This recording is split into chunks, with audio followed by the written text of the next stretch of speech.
people, in particular people of my grandparents' generation. So my grandparents were all born in the 1930s, which meant they were all educated in Dominica in effectively the very late 1930s and the whole of the 1940s. And that was when Dominica was still under control by the British. And so unfortunately, they were taught not to speak Kwéyòl. When they were in Dominica, for example, my grandma literally said if someone was having a conversation in Kwéyòl, they would literally say, oh, big people are talking, and they would physically carry you out of the room so you couldn't speak it. And the same thing happened in the UK as well with my parents. So I really didn't want my children to have that same experience, because for me, what it did was, everyone used to say when I was younger growing up, oh, that's not the Dominican way, we don't do that. But I never used to understand what they meant. It was like being Dominican was this, so it was kind of something that people clung to, but it was really intangible. I had nothing to really connect to. So I was like, well, the first pot of call is obviously language, because I knew there was an issue with it, and it crops up in my family a lot. And it crops up, I think, in a lot of other people's families, so young people I've spoken to, where they want to speak Kwéyòl, but everyone has this sort of thing of they know a few words, but no one really knows what to do with the situation. And I realised as time's going on, more elders are dying, and if we don't actually do something about the language and help other young people learn it and grow into it and be proud of it, it will completely die out. And I didn't want that to happen. So I thought, I need to learn Kwéyòl so I can not only just teach it to any children I want to have, but to other young people from the diaspora. And there were lots and lots of young people, in particular my era or age, in between kind of the ages of 20 and 30, that want to speak it, but they were never given the opportunity, and I want to be able to correct that. The lies that people tell about child psychology when it comes to Kwéyòl are remarkable, but that's not how children learn. I learned to speak English because it's the only language I was around. In the same way that every child learns to speak a language because it's the only language you're around. So if you do that to a child and you just give them a book and be like, you know, you can learn that language if you want, there you go. No, they need to help them with it. You can't just give a book and say get on with it. It's not going to work, because you have to practice as well. You have to have the familial aspect as well, and hear your grandparents saying certain things. So my grandma always has a little Kwéyòl interjection, so she's always like, pa, pam, mam, ma, bon, ton. Like, and the odd proverb here and there. So it helps, it helps. Yeah. But if you don't have that and you just kind of say, you know, well, I tried to teach you and it didn't work, and she did that to me actually. So she said that she tried to teach you. Yeah, she said, like, you know, I tried to teach you some words, but you didn't want to learn. And I was like, I remember what happened. That's not what happened at all. You started teaching me, and then it stopped. And what you did teach me, I love my grandma to death, but obviously she's not a natural teacher. Some people are not natural teachers, and this is the problem you have if you don't teach children the language like any other language.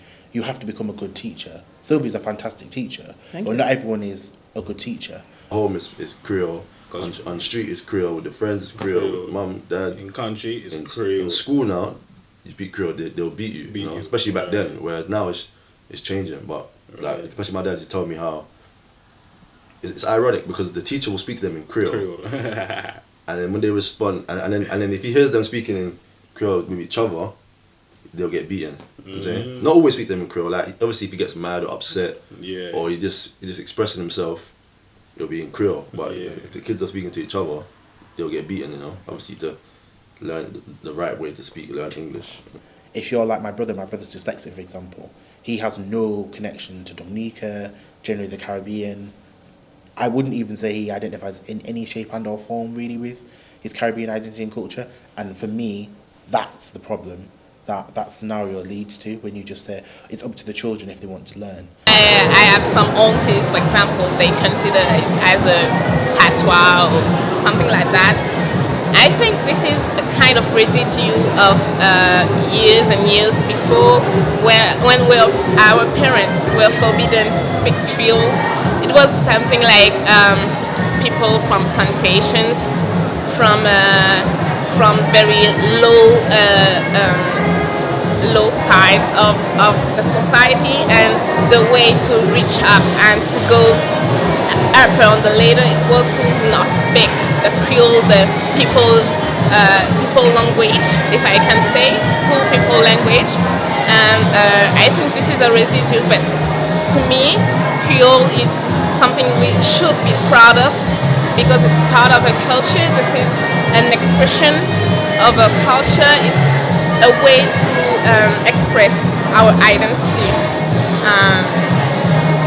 Even during my period of research, they were told specifically not to speak with many of their neighbors because they'd all be speaking Creole.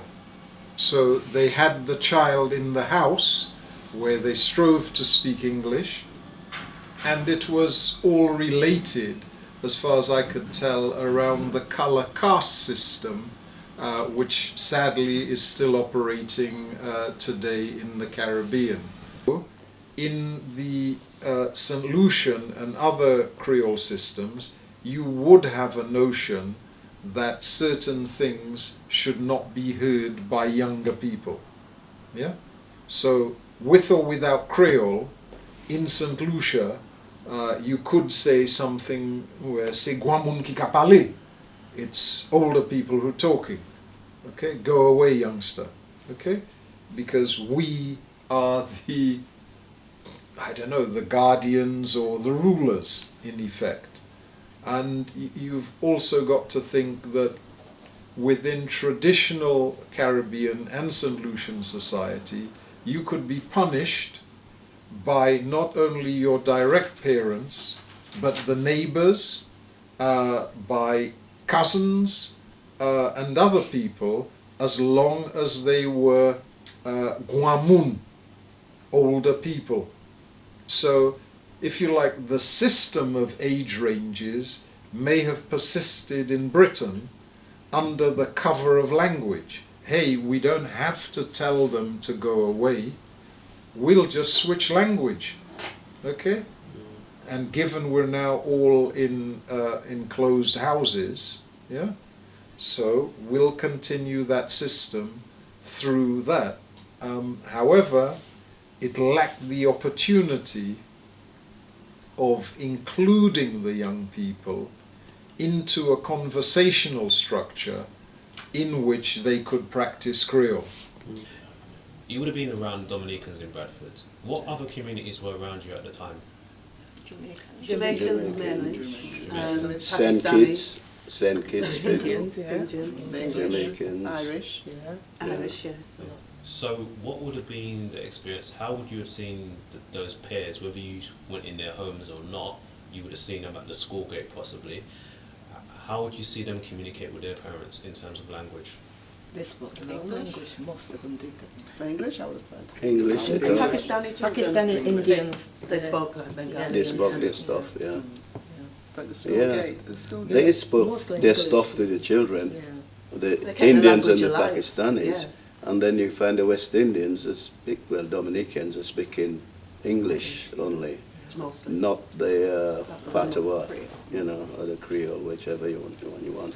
So many of you would have viewed that. How did you feel? Is there anything that went off in your head when you saw that? When you saw that other people were speaking a language to their kids, whereas your parents weren't? Is there anything that would have went off in your mind? Well, some of the Dominican parents, they looked at a Creole as a rubbish language.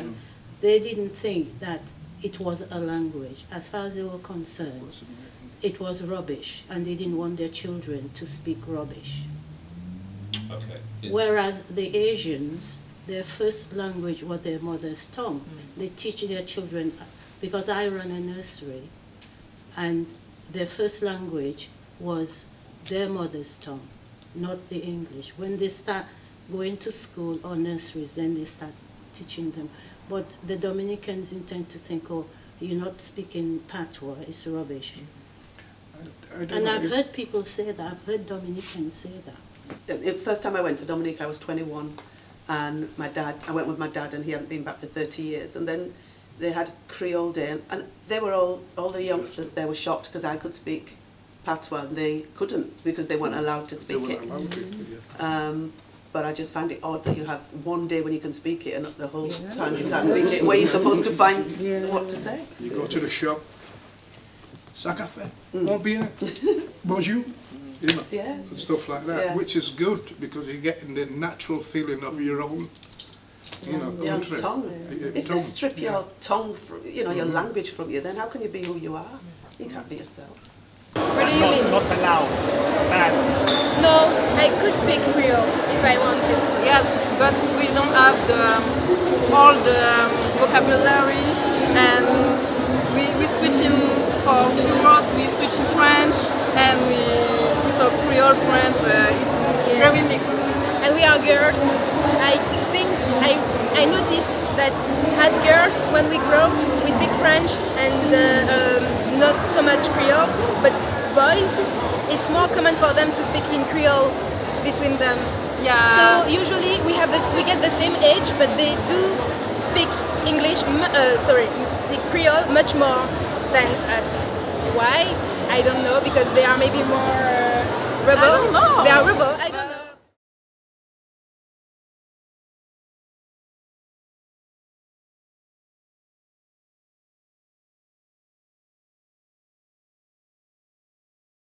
Good. Very interesting, that.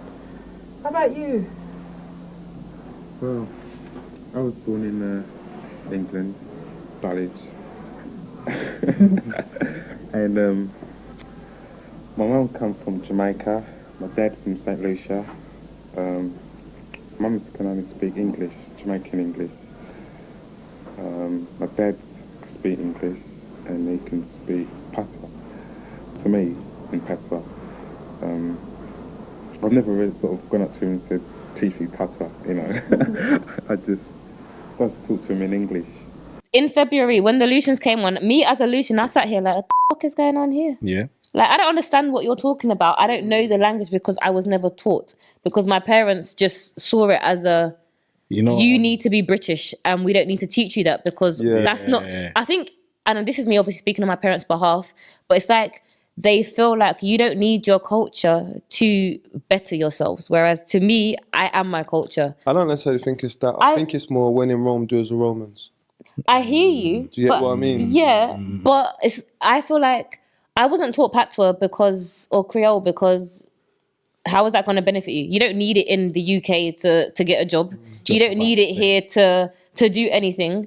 Even back home, do you need it? I was just about to say that. It's a dying culture. Lucia and Dominica, they don't teach it. Every other Creole act, they teach it in the schools. Yeah. And to be fair, I know a lot of people who are born and raised in St. Lucia and can't speak Creole. Yeah, it's not taught. Yeah. Like,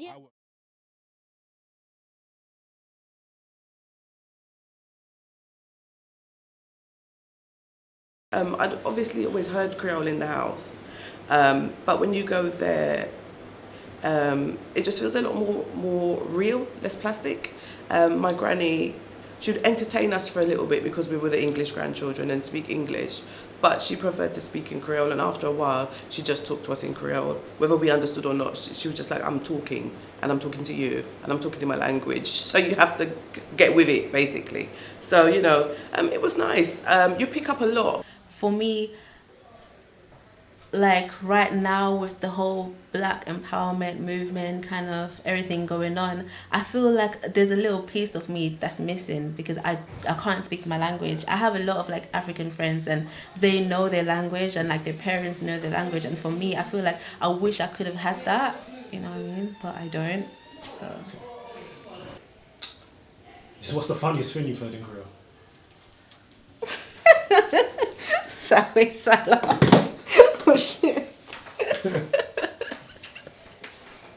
That's like, see, that's the thing. There's like only little things that I know from what you hear like on the streets and stuff, but to actually speak the language now. I know how to say "sakafet."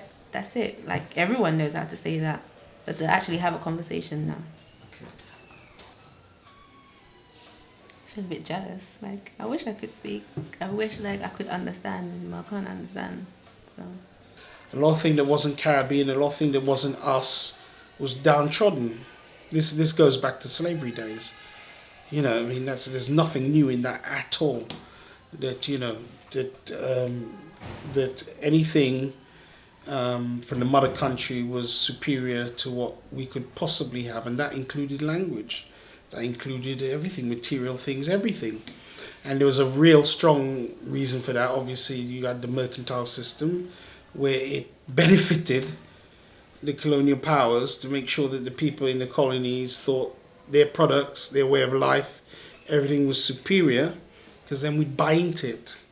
And it was all about the money, was buying into it. So that mentality transported itself across the seas to here.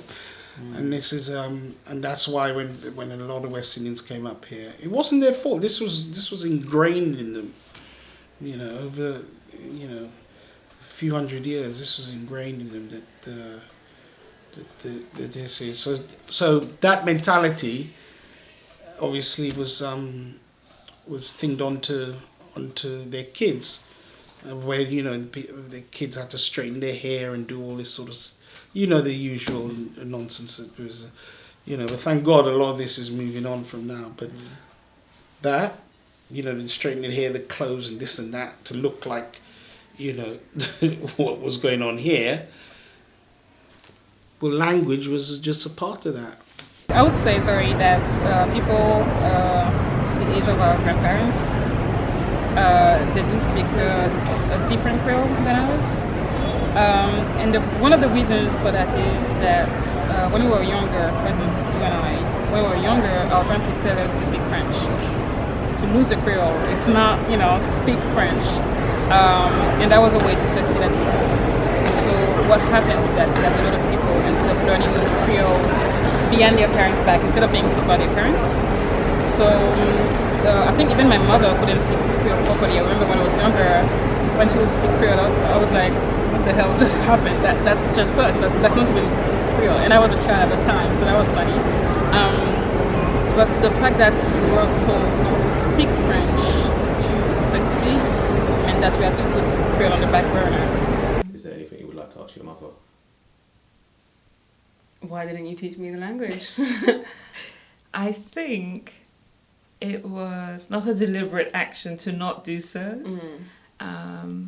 Your dad didn't speak patois, so I guess it wasn't a natural thing to have a conversation and then you listen in. However, when I spoke to Mum, as you know, we would. Yeah. And I guess as youngsters, if we wanted to discuss anything that we didn't want you to know about, we would continue. So I guess it's from that angle. So maybe an apologies in there somewhere. I don't know. How was it growing up with a Creole-speaking grandmother and a Creole-speaking mother? It's frustrating, incredibly frustrating. It was very annoying. It's like being excluded from the cool kids in such a way, because everyone aspires to be like their mother or their grandmother. Well, in my case, I did definitely, and to be left out from that, it was very frustrating and bit of a letdown, I would say. I was completely unaware that you felt that way. Yeah. I think it's sad. I mean, I refer you to my earlier answer, really. I think it's sad. I think that I take my kid to school and they're speaking Polish, they're speaking Russian, and the kid slips from one to the other beautifully. You would never know. You would never know this kid here has got a German mum, a Russian mum, or or they're speaking Bengali or Punjabi or Urdu. You see what I mean? They're doing it. And that's what Britain is, that's what London is. And you go somewhere and they will have a conversation about you in front of you and you don't know. But we don't have that. Have families ever questioned why you don't speak Creole? Yeah. Yeah. But I just say the same thing. It wasn't spoken in my home. And as you get older, you're not really, I don't want to say you're not interested to learn, but it's more of like the effort to learn and then to learn it well and the humiliation if you can't speak it well. I think that's what puts me off most.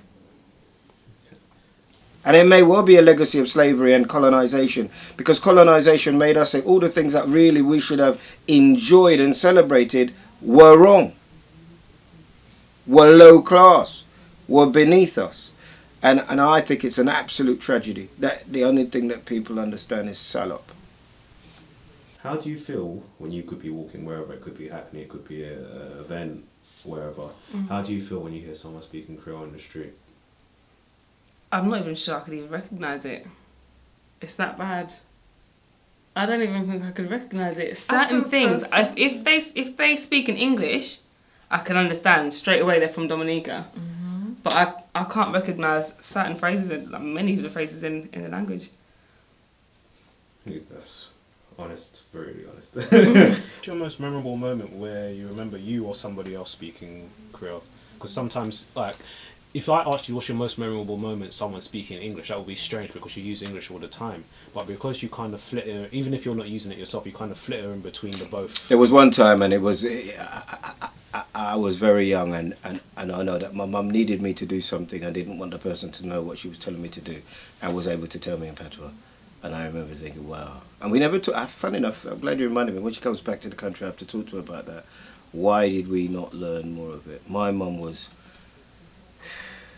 if you're going to survive in this country, you need to speak in a particular way.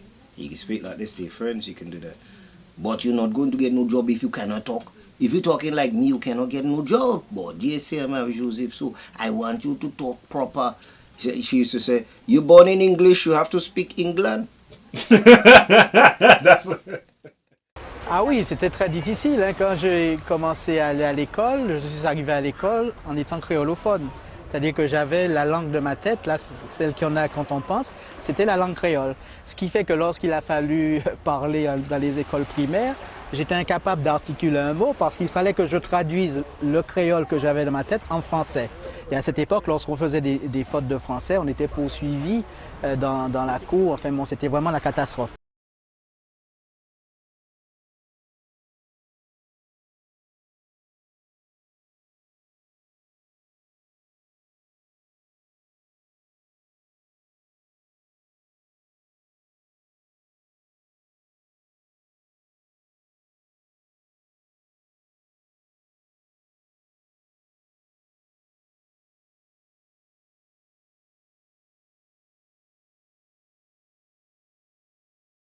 It was neglected. I mean, like I said before, it was kind of primarily English.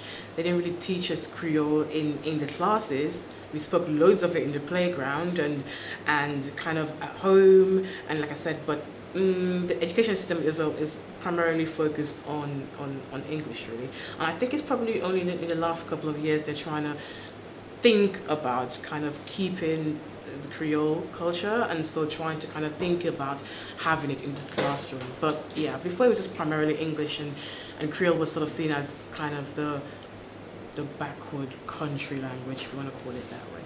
I went to school in the 60s because this country, this island St. Lucia, was being run by the colonialist, the English colonialist, who did not understand the Creole language.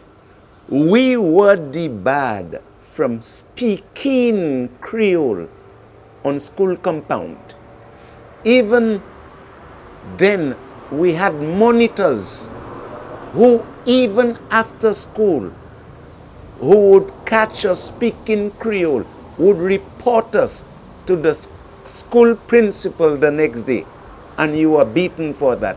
That during those years, it was Hunter Francois as Minister of Education.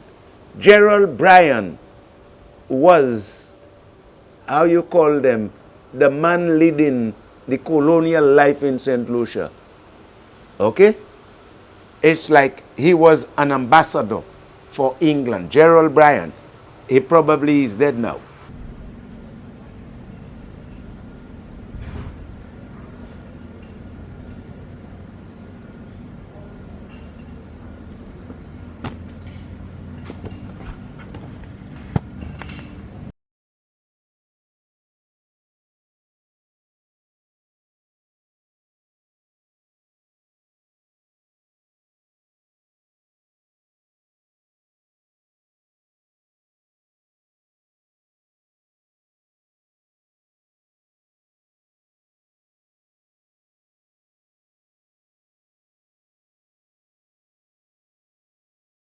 I am aware of things through my research. I have seen where there were laws that prevented students from using Creole, and the students would understand not to do it in the classroom, but they were even being supervised on the playground, and they would be punished if they actually used Creole.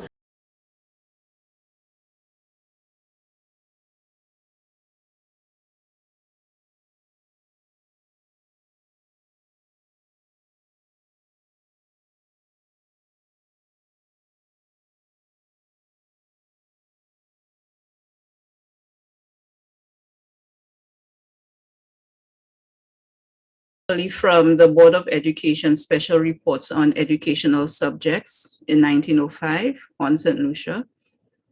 And the quotation reads, "There is not sufficient influence brought to bear upon the children to induce them to make more strenuous efforts to learn English colloquially and to discard the patois. I said in my first report that the children of this colony should be taught to look upon the patois as a vulgar and corrupt dialect." But what was happening at the time was that the British, the colonial government of St. Lucia was trying to make St. Lucia more English, more British. So we often talk about 7 times British, 7 times French. However, the French had a stronger hold on the island.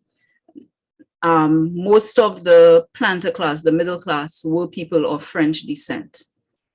And so they spoke French or French Creole. And the British found it very difficult to bring these French upper class people in St. Lucia under control.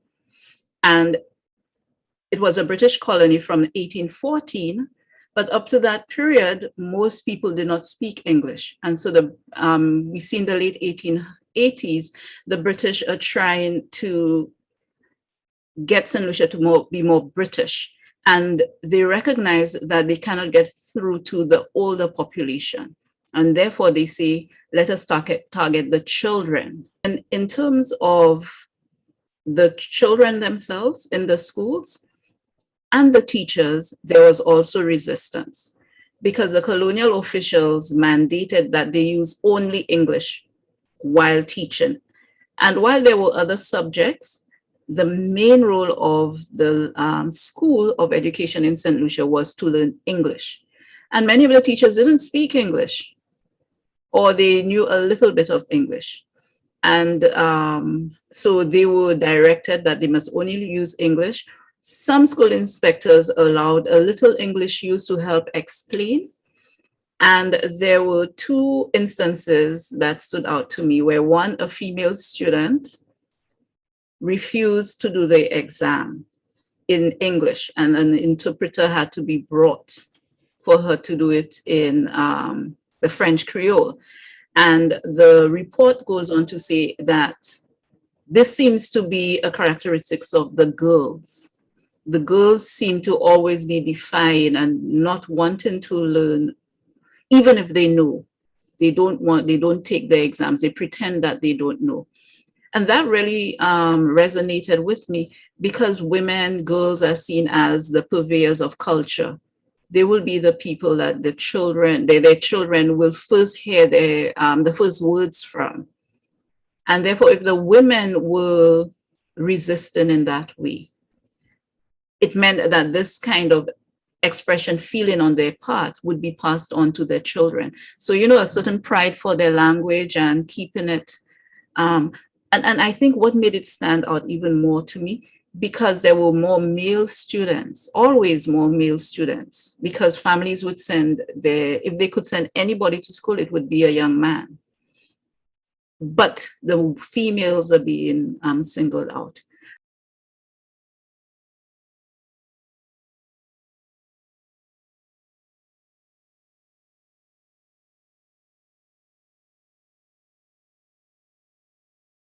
Have you heard, because I've read partly about this about Grenada, but a lot more about St. Lucia, about the impact of Barbadian teachers and the specific use of bringing them to islands like Grenada and St. Lucia?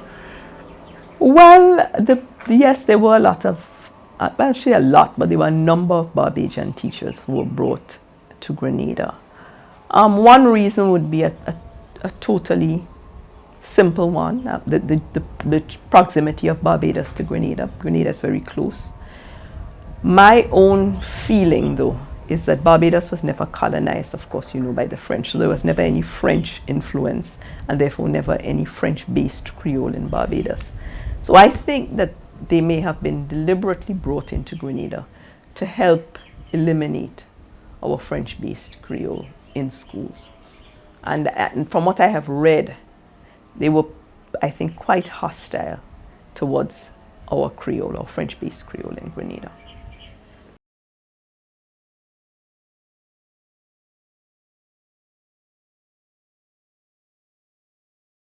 Well, to use your words, to speed up the Anglicization process, it couldn't just be a matter, as you pointed out, that it was just, you just put the language in schools. Who's going to teach it? So yes, Barbadian teachers were recruited. Barbadian nurses and doctors, and also Barbadian policemen.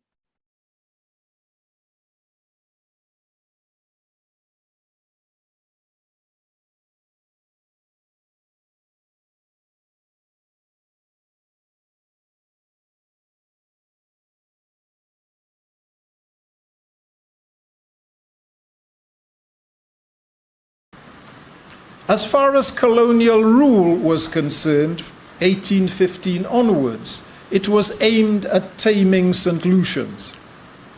The main group to do that were the Barbadians. In terms of neo-colonial rule, they featured as teachers and mainly as people characterized as whipping St. Lucians in the road and telling them not to speak Kwéyòl, because they were there to change our minds, to educate us, to make sure we spoke English. So that part of neo-colonial rule was carried out. However, ironically, a year after, 32% of the Bajans imported here were criminals. So there were a number of reasons why for Barbadian migration to St. Lucia. So I've seen one instance where they were trying to get Barbadians to come over to St. Lucia to begin cultivation, but the Barbadians were afraid of the fedolas, the poisonous snake. So that was one for agriculture, but probably they were targeting more European Barbadians. But we see Barbadians being introduced also for one to become police officers. And I think the name I saw St. Lucians applying to them was the Queen's Bulldogs or something similar to that. I have to go back to see the quotation. And then to be teachers. But it wasn't only Barbadians. We had Antiguans and Trinidadians. They were all targeted to come to St. Lucia to be teachers because it was felt that even though they were not speaking standard English, well, nobody does speak standard English, but they were coming from an English Creole background and they were more British and in sentiment. So we see in the police force as well as in education that Barbadians and other Caribbean people, West Indians from the English, the so-called English-speaking Caribbean being introduced. And what happens, interestingly enough, so you remember CLR James then is a basically second generation Bajan in Trinidad. His parents are born to Bajan families in Trinidad. So many Bajans are streaming into Trinidad, and the colonial project uses Barbadians, for example, as the lowest ranked police. So all those police constables who are called on to be violent to fellow Black people, but French Creole speaking Black people, many of them will be Bajan, because the colonial authorities are using that English speaking ability to then weaponize it, if you like, against French speaking Black people. So it's very interesting how Bajans get, used in the whole thing.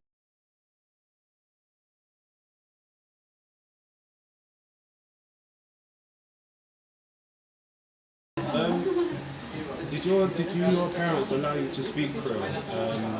How did they actually allow you to speak Creole when you was growing up? Yes. In my home, I learned Creole when my parents in general were shouting at me. And that's how I learned Creole.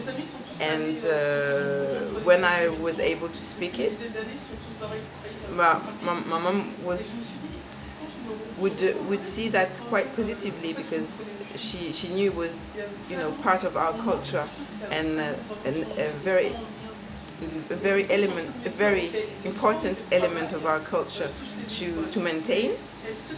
So even though we were not able to speak it the way she would speak it, in the sense that we didn't have the correct accent sometimes, so she would not laugh at me, but she would have a smile, because she would see that I was trying, and so yes, she values that. My parents, yes, but one of my auntie, she didn't like the fact that we were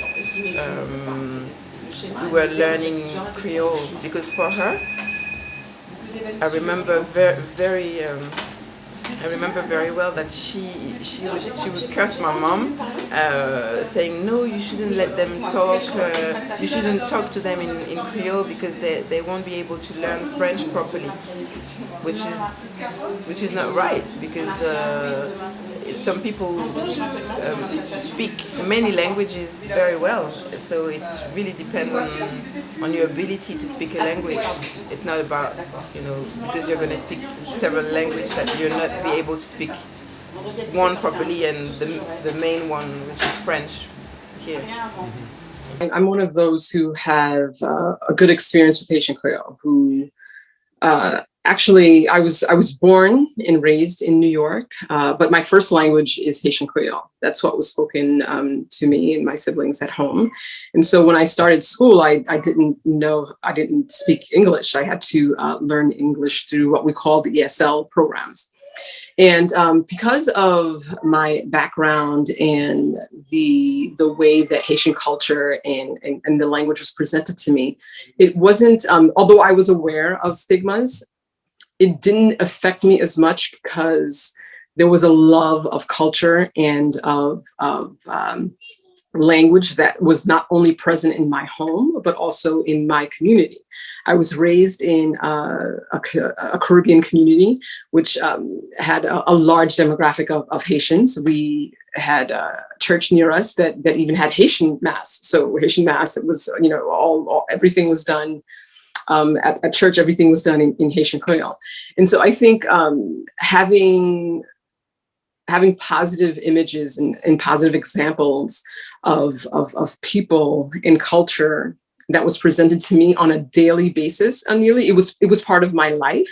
For me, the stigmas didn't affect me as much as it would someone else.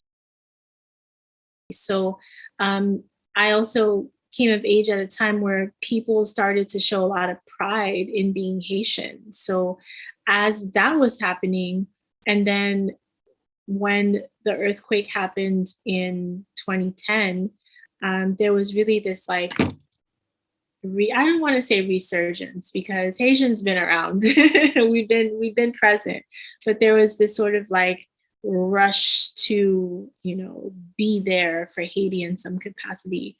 So I've always felt connected to Haiti. I've always felt connected to Haitian Creole. I grew up speaking it and hearing it at home. But I would say that it wasn't until I was a little bit older, probably college age and older, that I really started to make a conscious effort to connect and reconnect, because I was never disconnected from Haiti. But I definitely, in college and older, started to travel more to Haiti and reach out to more family and speak Kreyòl and write in Kreyòl and read books. And there was this real push for me to rediscover that part of myself in a more conscious way.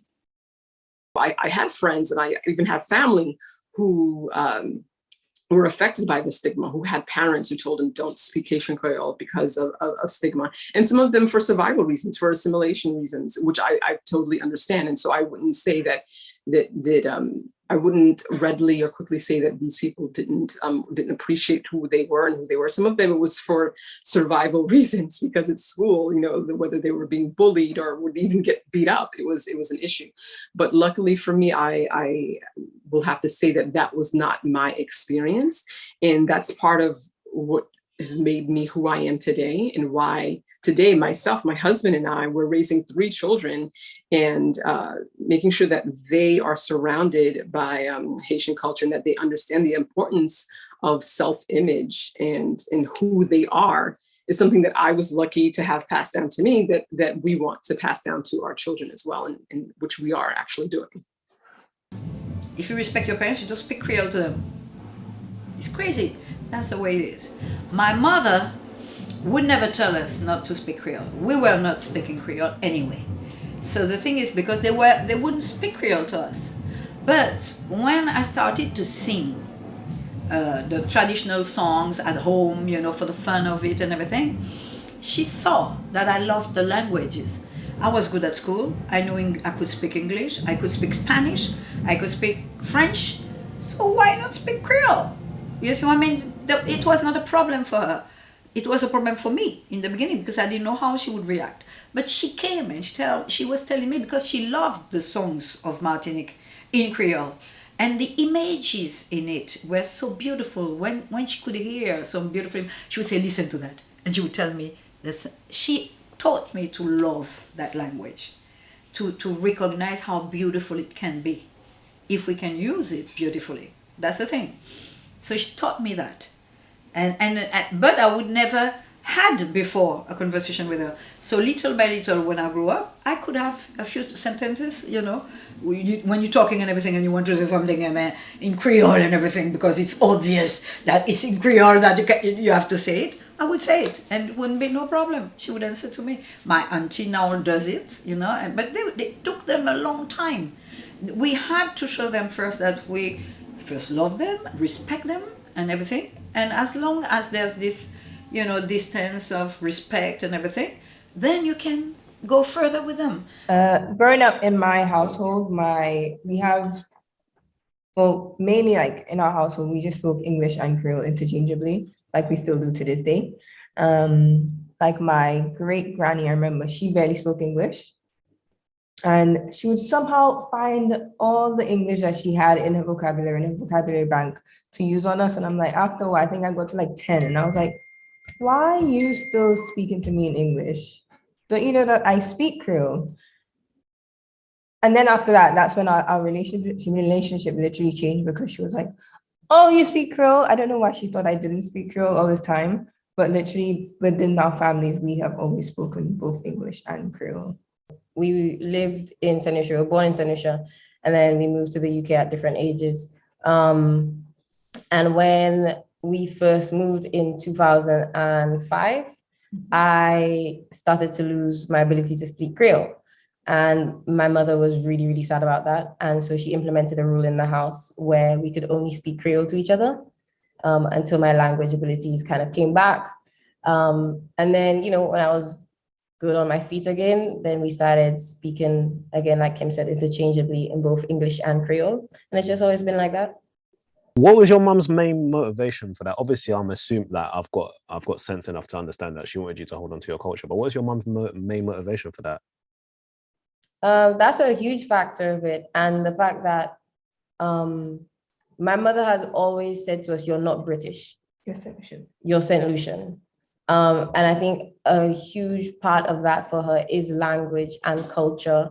And so she was very cognizant of the fact that if we were to lose our language, we would lose a tie to our connection. And so she just was really, really focused on maintaining the language in the house.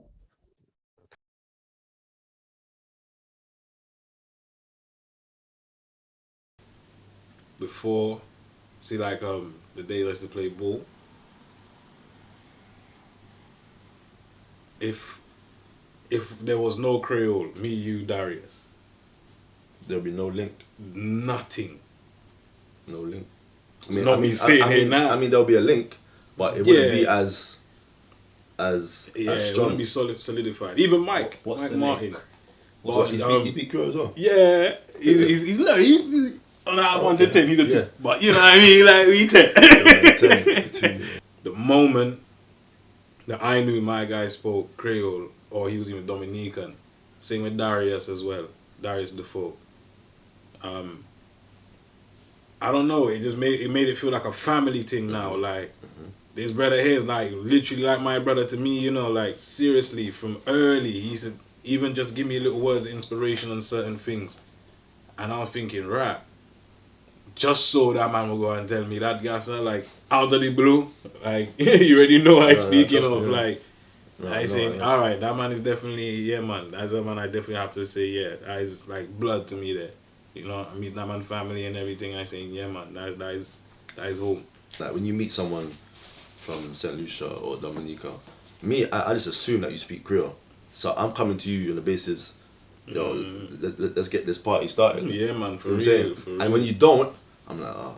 Nah, yeah. Okay. I played in France where I had like 5 teammates that spoke Creole, and the moment I came to the team, like I walked into the court, whatever, or the locker room, and obviously they think, oh, this guy's from London, not knowing my background, but the coach was from Guadeloupe, and he already knew that I spoke Creole because he spoke to me on the phone. So when I came in, I'm in the court warming up, you know, it was 1 Haitian, 2 guys from Martinique, no, 1 Haitian, 2 Martinique guys, 1 Guadeloupe, and 1 from French Guyana. So when I walked in, and then they found out I spoke Creole, everyone was like, where? And then the bond was just like, immediate, you know what I'm saying? They'll come in, checking up on me, texting me, yo, what's up, man, what you up to? And I'm like, yo, let's go here, let's go there. But you man played better together. I'm telling you, like, and my relationship with, like, the way I interacted with them, I could tell them things, they wouldn't take it personal. I could shout at them, say, yo, do this, dude, they tell me stuff, you know what I'm saying? Just imagine now that I didn't speak Creole. It would have been like, oh, this new guy. Sure. You know what I'm saying? And then obviously, them guys speak French and Creole. The English is not really, so. And that's another beneficial thing as well. The Creole was the link. I can go even further. I can tell you that those that speak Creole, most of the time, are those who have more cultural. For instance, I was doing a project with my students on activism, and we were looking at the Harlem Renaissance and things like that, and the big ideas. And I was talking about Dubois and trying to get them, like, at that time they had black people in the United States, and I had one question for them, and I said, do you know of any equivalents in France, like in the Caribbean? Do you know people that actually put forward messages of black culture and pride, etc.? And only those that spoke Creole were able to tell me, oh, I know of Aimé Césaire, I know of what is it? He's from Sainte Marie as well, Glissant. And I was like, yeah. And those who didn't speak Creole were totally disconnected, because they felt like going to Martinique or Guadeloupe is just like holidays, and there's no roots. But those that spoke Creole, I think it's a thing of education. The parents are very proud, and are able to give them more of what is the intellectual production of our country, while those who don't speak, I think there's a disconnection, and they just see it as a place to go on holiday and go to the beach and things like that and have fun, and not a place where things are actually happening.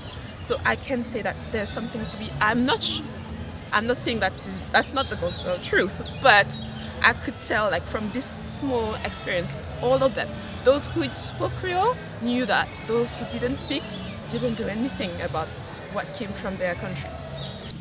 What I love with Creole, for example, when I'm writing songs, because I'm writing mostly in Creole, it happens that I write a few words in French, but most of the time I write in Creole, and I love that. Why?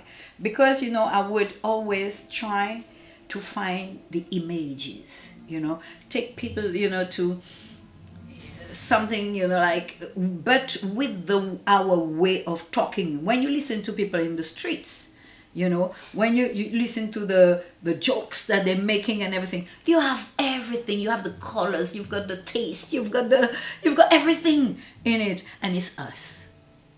It is us. Yeah. So that's why I love this language, because you can make it, and you can make it poetic. You can make it beautiful. For example, I was able to understand the subtleties of when you use certain words in Creole. It's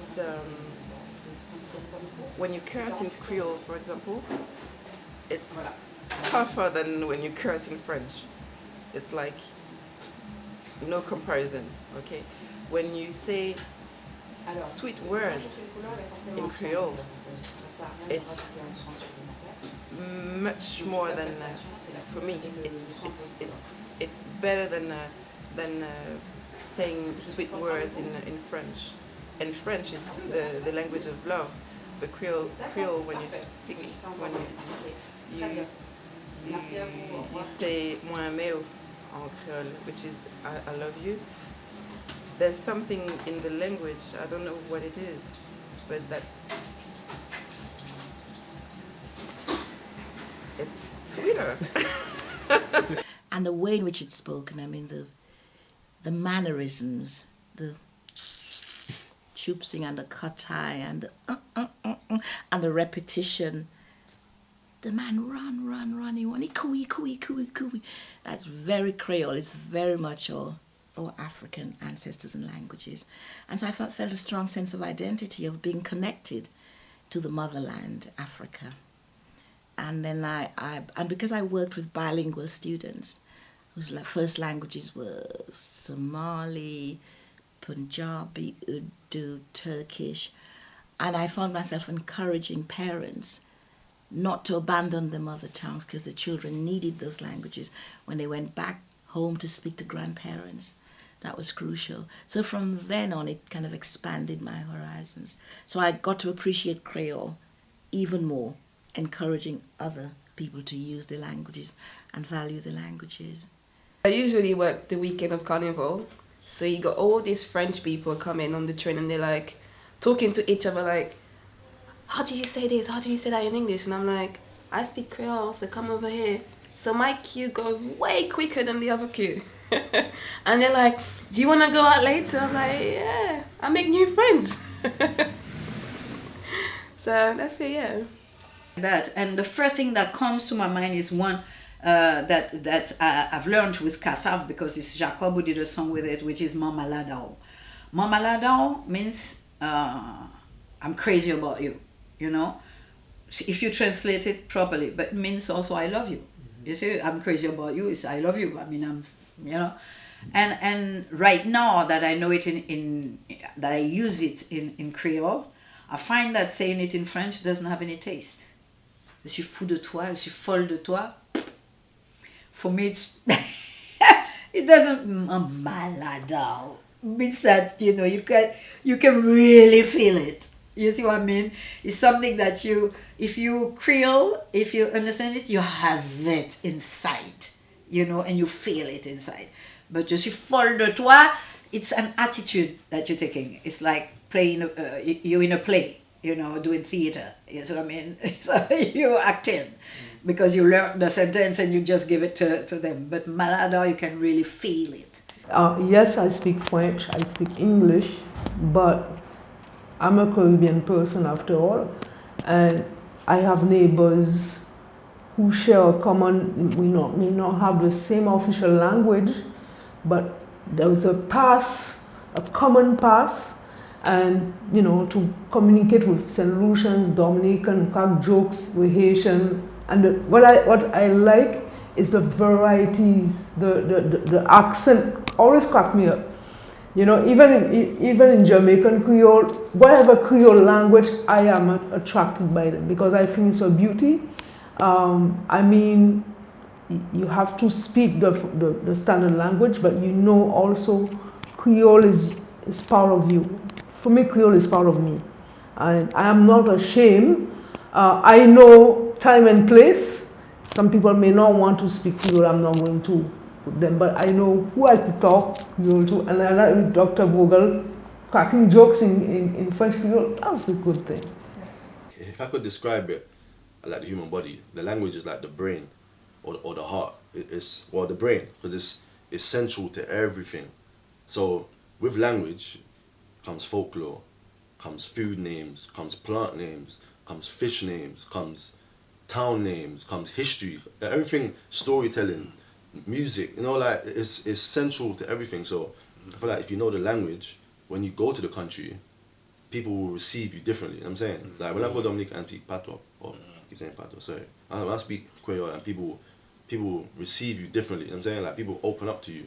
Like you might meet someone and they only speak Creole and they find out you speak Creole and that person's whole mood, personality will just change. Really? They'll come out of their box and really? They'll just vibe with you, you know what I'm saying? So when you go there, and then also, so a lot of Dominican Saint-Lucians, they got family members that can't speak English. I got family members that can't speak English. Real. So how are me and them going to communicate or not comfortable in English? Real. You know? So Real. if I go there and I sit on my high horse and I'm speaking English, and they're just looking at me like, you know what I'm saying? When you go there and you converse in Kreyòl, it's a whole different experience. Whole different experience.